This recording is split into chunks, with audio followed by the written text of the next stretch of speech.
Limang boundaries na kailangan mo kung ayaw mong maubos. Una, itigil mong sagipin lahat ng tao. Kasi hindi ka superhero ha. Hindi mo rin responsibilidad ayusin ang problema ng lahat. Kung ikaw na ang laging pagod, ikaw na ang laging walang natitira, may mali na. Kasi hindi ka masamang tao kapag tumigil ka. Napagod ka lang kabubuhat ng hindi naman sa'yo.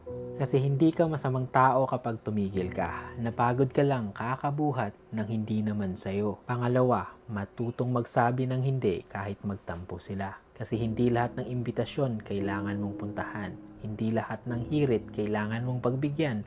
Kung lagi kang oo ng oo, ikaw ang mauubos. Ang no, hindi bastos. Protection yan. Pangatlo, huwag mong ibigay ang buong sarili mo sa taong hindi ka kayang i-prioritize. Kasi kung ikaw lang ang nag-a-adjust, ikaw lang ang umiintindi, ikaw lang ang nag-aayos, hindi relasyon yan. Pagod ang makukuha mo dyan. Kasi kung paulit-ulit kang nauubos, baka maling tao ang pinupunuan mo. Baka maling relasyon ang binibigyan mo. At pangapat, huwag mong ikwento ang lahat sa lahat. Hindi lahat kaibigan kasi, hindi lahat kakampi. May mga taong makikinig lang para may kwento sa iba. Ang boundaries minsan katahimikan, hindi lahat dapat alam. At panglima, umalis ka kapag hindi ka na nire-respeto.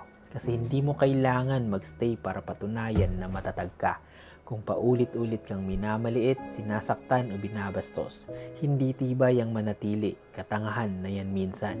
Ang self-respect, minsan pag-alis. So, remember this guys, hindi ka nauubos dahil mahina ka, nauubos ka dahil wala kang boundaries. At habang pinipili mong maging available sa lahat, unti-unti mong iniwan ng sarili mo. Tandaan mo, hindi lahat ng lalayo sa'yo kawalan. Minsan, yun ang magsasalba sa'yo. Kasi kung ayaw mong maubos, matutong maglagay ng hangganan kahit pa may masaktan. Ulitin ko, kung ayaw mong maubos, matutong maglagay ng hangganan kahit pa may masaktan.